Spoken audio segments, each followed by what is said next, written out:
En cada rincón del país, las voces de nuestras comunidades se hacen escuchar, porque las decisiones que transforman el país nacen de tu voz y llegan al Congreso. Frecuencia Legislativa, más cerca de nuestras comunidades, más cerca de Colombia.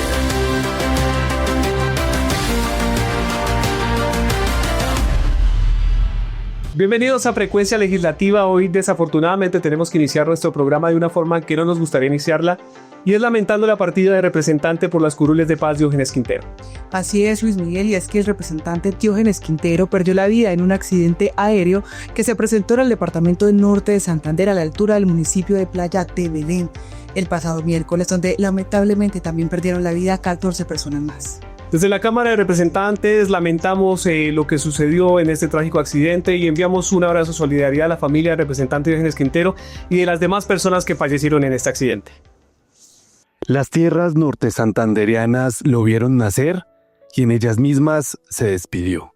Diógenes Quintero Amaya fue un abanderado del cambio en el Catatumbo y de la reivindicación de las comunidades más golpeadas por décadas de conflicto armado en Colombia. Se tituló como abogado en la Universidad Libre de Cúcuta y se especializó en Derecho Administrativo, formación que le permitió acercarse con conocimiento técnico a las problemáticas de su región y del país. El servicio público, su pasión. Fue personero municipal de su natal Acarí, defensor del pueblo en Ocaña, y allí trabajó incansablemente en la defensa de los derechos de las víctimas y de las comunidades rurales. En 2022 dio el salto al Congreso y con cerca de 5.700 votos alcanzó una de las curules de paz del Catatumbo. Hoy tenemos diferentes situaciones en el país, desde la violencia cruda que estamos viviendo en los territorios, como la polarización política también que nos afecta y que ahonda más esas heridas que ha dejado la violencia. Desde la Cámara impulsó la reforma agraria, el desarrollo rural integral, la defensa de la vida campesina y el cumplimiento del acuerdo de paz. Sus colegas lo describen como un líder comprometido con la paz, la justicia y su gente, y quien luchó hasta el final por una Colombia reconciliada. Hoy su ausencia se siente en los territorios que defendió y en un proceso de paz que todavía necesita voces como la suya.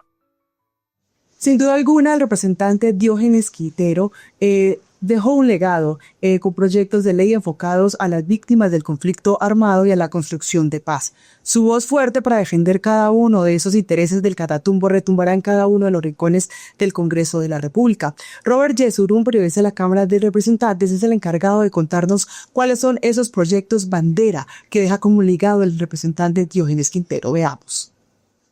La paz, la economía, el territorio. Estas fueron las preocupaciones principales del representante Diógenes Quintero Amaya durante su trayectoria en el Congreso, que fueron pilares de su trabajo legislativo. Entre sus proyectos de ley destacan dos que se relacionan con la paz nacional: la extensión de los municipios PEDET y la jurisdicción agraria. Los PEDET son tan buenos que los municipios que no son PEDET quieren serlo, ¿sí? Y por eso pensamos que este es un instrumento, un mecanismo valiosísimo que tenemos que prorrogar. Y por otro lado, que se enriqueció de alguna manera el mecanismo fortaleciendo los municipios PEDET, haciendo un análisis y una evaluación de cómo ha sido la implementación de los PEDET hasta ahora y cómo poder buscar la oportunidad de que más municipios que hoy no son PEDET en un futuro puedan serlo. El representante también movilizó importantes debates de control político. En la Comisión Primera, por ejemplo, el representante cuestionó al gobierno sobre la eficacia de la paz total. Yo quiero hacer una reflexión sobre los apellidos que le ponemos a la paz. Y quisiera decir que algunos quisieran una paz conveniente, una paz que le convenga a cada uno y no una paz que le convenga al país. Y por eso veo con tristeza los sesgos y veo con tristeza las posiciones tan personalísimas desde la comodidad que cada uno puede tener de no sentir el conflicto. Diógenes Quintero Amaya, abogado e hijo del Catatumbo, deja al país un gran legado de ley y lucha por la defensa de la paz y el territorio. La partida del representante Diógenes Quintero deja un vacío en todos los que pudimos conocer de cerca su trabajo. Por eso sus compañeros de trabajo, los congresistas, envían unas palabras de aliento para su familia y también para los demás familiares de las personas que murieron en este accidente. Veamos.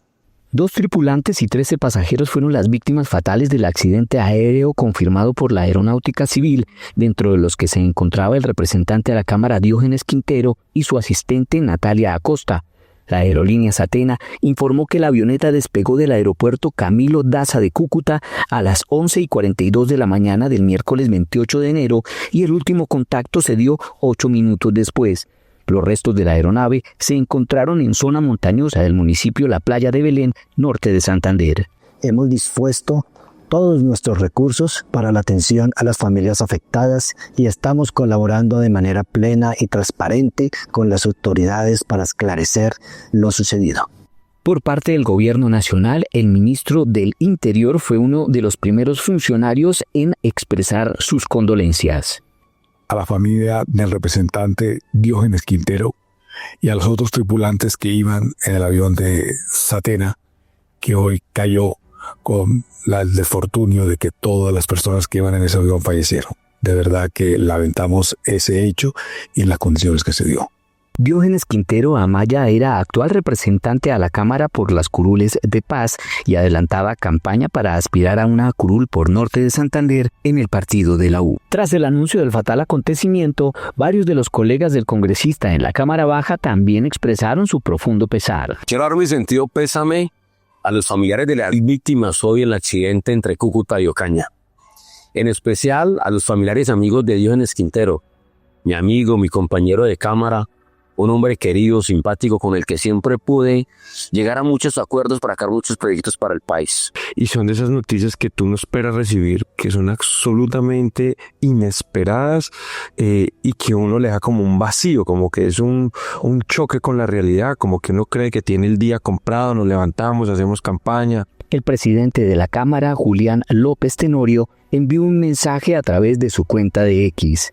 Mis más sinceras condolencias a la familia del honorable representante y mi amigo Diógenes Quintero. Lamentamos profundamente su partida. Dios dé consuelo a sus seres queridos, allegados y equipo de trabajo.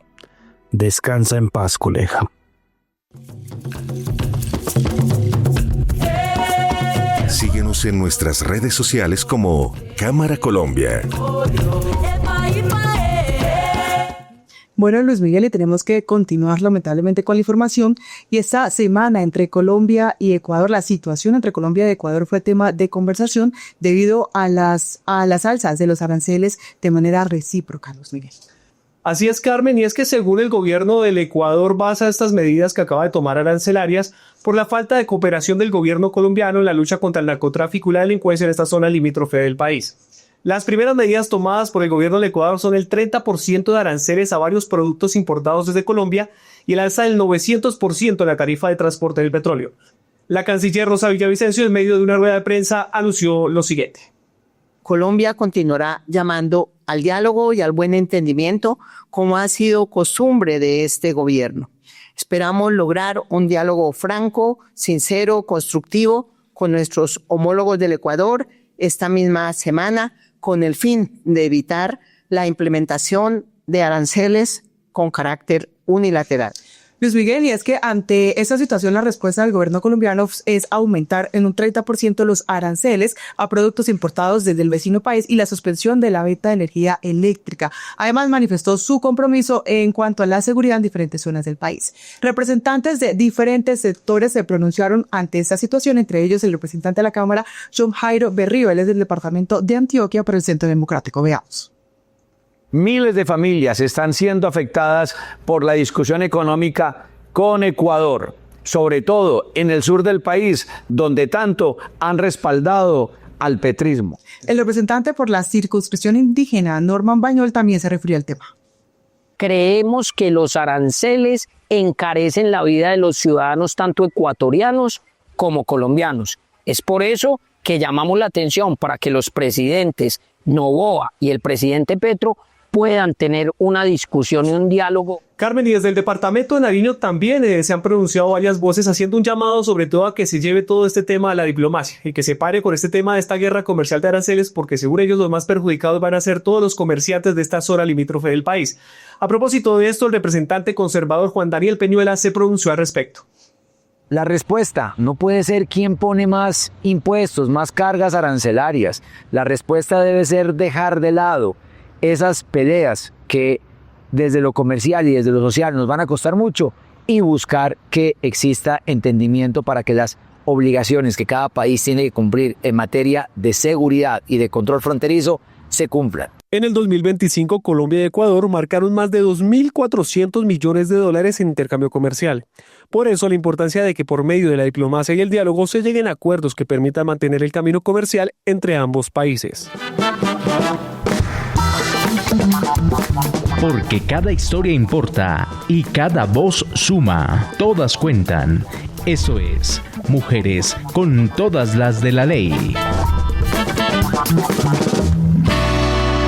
Bueno, Carmen, y vamos con temas de mujeres. Pues mira, resulta contar acá textualmente que un informe de la Asociación Nacional de Instituciones Financieras, ANIF, reveló que en el 2025 se produjo más trabajo para las mujeres. Eso es una noticia muy buena para ustedes, las mujeres en el país, en un país donde generalmente el trabajo para mujeres se ve un poco precarizado. Emi Acevedo nos cuenta los proyectos que desde el Congreso de la República, desde la Cámara de Representantes, se trabajan para ayudar a las mujeres en este tema laboral. Cotizar marca la diferencia. ¿En su trabajo usted cotiza pensión? No. Sí. Sí, señora. No, señora. ¿Por qué? Porque no dan las facilidades, no dan como la facilidad en una. Como somos independientes, pues no lo hacen. Según ANIF, entre septiembre y noviembre del 2025, la informalidad femenina bajó un punto, de 53,4% a 52,3%. ¿Qué pasó? El aumento se dio sobre todo en trabajos ligados al Estado y a la educación, 69.000 nuevos puestos en entidades públicas y 52.000 en el sector educativo. La representante Marta Alfonso ve positivo el resultado. Se ha demostrado que las mujeres que tienen ingresos mucho más estables son mujeres que invierten en educación de sus hijos, que mejoran las condiciones de vida de su familia, y esto significa mayor movilidad social, mejoramiento de condiciones hacia el futuro.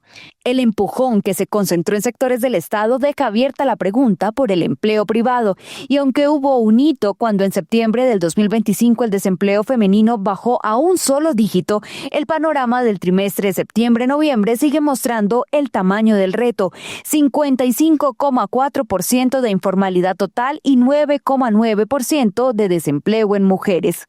Para mejorar la situación, desde la Cámara se están estudiando varias iniciativas. También hemos venido trabajando en un proyecto de ley de nuestra autoría que se llama Empleo Joven y que pretende reforzar condiciones de inclusión laboral para jóvenes desempleados que principalmente son mujeres.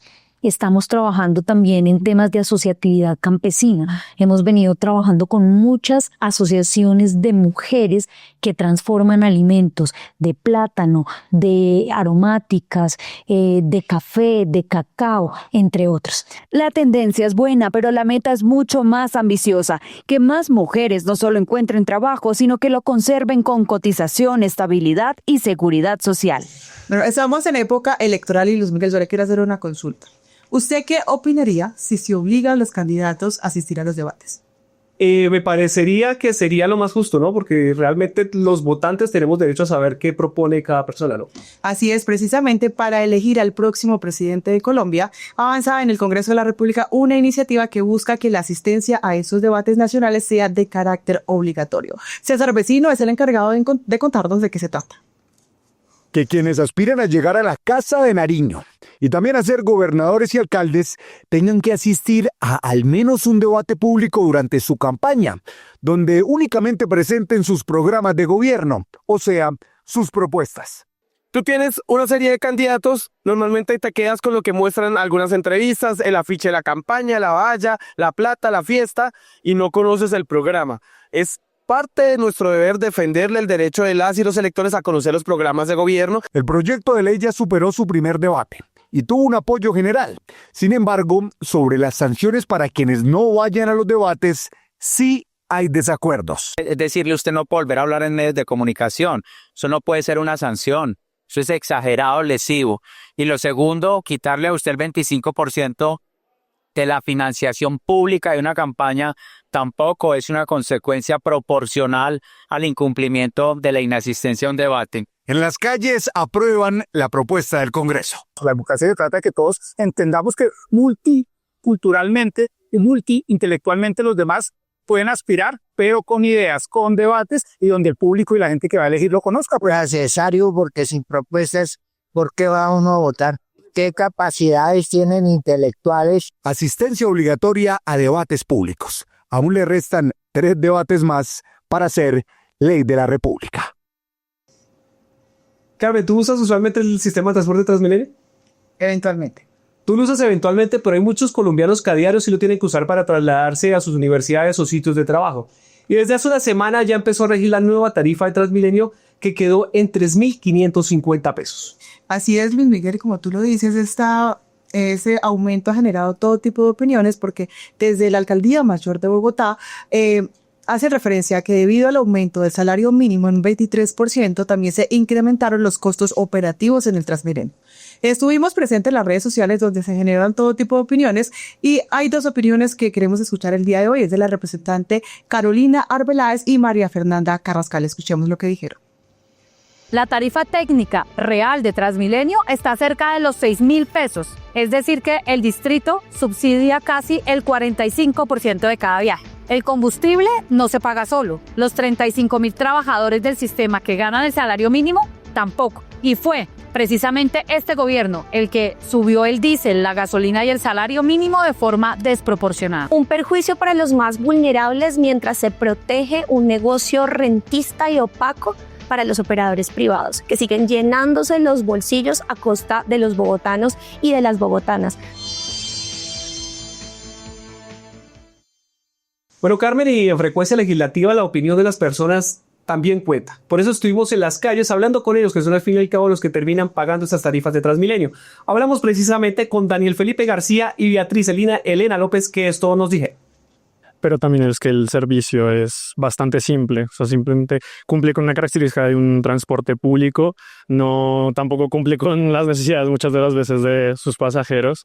Es un servicio también bastante inseguro, entonces como que sí entiendo que haya un conflicto por parte de la gente que quiera pensar sobre ese aumento, pero yo creo que no es lo único que hay que fijarse.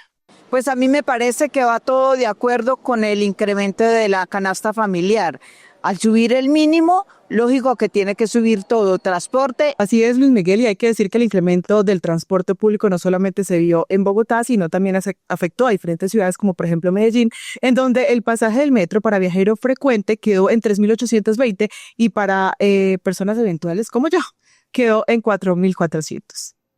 En Frecuencia Legislativa, todas las voces cuentan.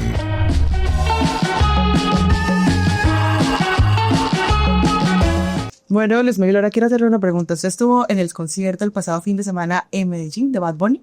Quería ir, no conseguí boleta, pero al fin y al cabo también el tema de alojamiento estuvo bastante complicado, entonces no fue posible. Así es, y es que así como te pasó a ti, también le pasó a cientos de turistas que viajaron a Medellín para disfrutar de ese concierto, y es que el boom turístico que llevó ese concierto de Bad Bunny también se vio reflejado en los altos costos de alojamiento. Por eso la Cámara de Representantes avanza una iniciativa que busca regular las estancias cortas en estas que brindan estas plataformas digitales. Liz Osorio es la encargada de contarnos qué iniciativas y qué reglas traerían ese proyecto de ley.